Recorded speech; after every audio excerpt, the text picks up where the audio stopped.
Syrie. Hier, la présidence a annoncé la venue prochaine d'Emmanuel Macron dans le pays. L'Élysée n'a pas encore confirmé, mais ce déplacement serait une première depuis Nicolas Sarkozy, qui avait lui été reçu par Bachar al-Assad en 2008.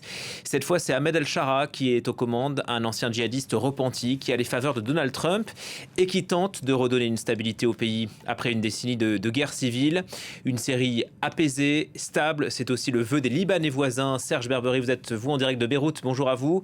Le Liban attend beaucoup de cette visite d'Emmanuel Macron à venir en Syrie? Eh bien, vous savez, depuis Beyrouth, ce qui retient l'attention, ce n'est pas seulement le retour, vous savez, d'un dirigeant occidental en Syrie, c'est aussi ce rôle que la nouvelle Syrie veut jouer dans l'équation libanaise. Et ça, c'est une question qui inquiète beaucoup de monde ici, parce que vous savez, tout est parti de Donald Trump. Le président américain a lancé l'idée d'un rôle syrien pour aider au désarmement du Hezbollah.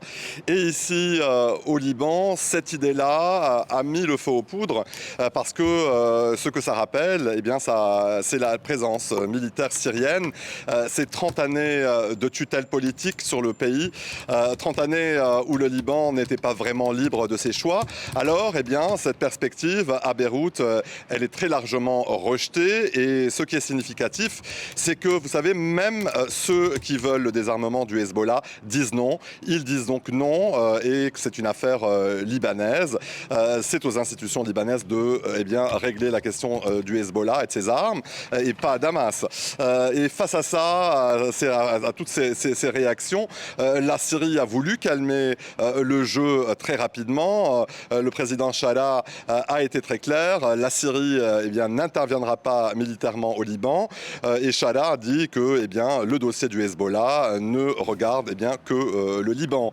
Et il dit que la nouvelle Syrie, elle veut une relation d'État à État fondée sur un respect mutuel. Et donc, pour montrer ce changement de posture, le ministre syrien des Affaires étrangères, Al-Shibani, il s'est rendu à Beyrouth la semaine dernière. Et cette visite, elle était très symbolique, avec un message, c'est tourner la page des années Assad. La Syrie et le Liban ont officialisé lors de cette visite la création d'une commission conjointe, avec des discussions sur la frontière, sur les trafics d'armes, les trafics de personnes. Et c'est dans tout ça, au fond, que la visite de Macron prend tout son sens. Il arrive donc à Damas au moment précis où la Syrie essaie de se vendre comme un facteur de stabilité, notamment vis-à-vis du Liban. Le Liban, Serge, qui partage, comme la Syrie d'ailleurs, les attaques répétées et l'occupation des Israéliens. Encore 4 morts ce lundi à Nabati et dans le sud du Liban. Israël reste engagé sur plusieurs fronts. Comment analyser cette stratégie régionale ? Eh bien, Julien, vous savez, ce qui est frappant, c'est ce qu'on ne peut plus, on peut plus regarder la Syrie, le Liban, Gaza comme des dossiers séparés. Pour Israël, ces trois théâtres sont désormais liés. Israël, traite ces trois dossiers comme une seule et même bataille stratégique. À Gaza, par exemple, Benyamin Netanyahou veut empêcher le Hamas de redevenir une force militaire. Au Liban, Israël frappe encore et le message est très clair. C'est empêcher le Hezbollah de se reconstruire, de se reconstituer ses capacités. Et en Syrie, malgré l'arrivée d'Al-Shara au pouvoir, donc d'un nouveau régime à Damas, les opérations militaires continuent aussi dans le sud de la Syrie. Et pas question pour Israël de laisser une menace donc s'installer le long de sa frontière. Mais vous savez, pour beaucoup d'analystes, il y a aussi une ambition bien plus large que ça. Israël chercherait à redessiner une bonne fois pour toutes son environnement stratégique après l'affaiblissement du Hamas, après l'affaiblissement du Hezbollah et aussi après le recul plus large de l'influence iranienne dans la région. Et c'est justement en Syrie qu'on peut constater cela.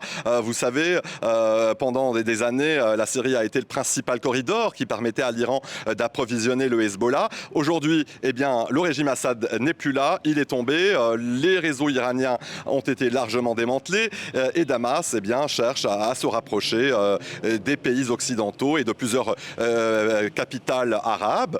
Et malgré tout ça, Israël continue de frapper et maintient ses soldats donc dans le sud syrien. Et les nouvelles autorités syriennes à Damas, ils parlent d'une violation de la souveraineté. Au Liban, c'est la même logique. Tant qu'Israël estime que le Hezbollah représente une menace, les frappes vont se poursuivre aussi, même en pleine séquence diplomatique à Washington.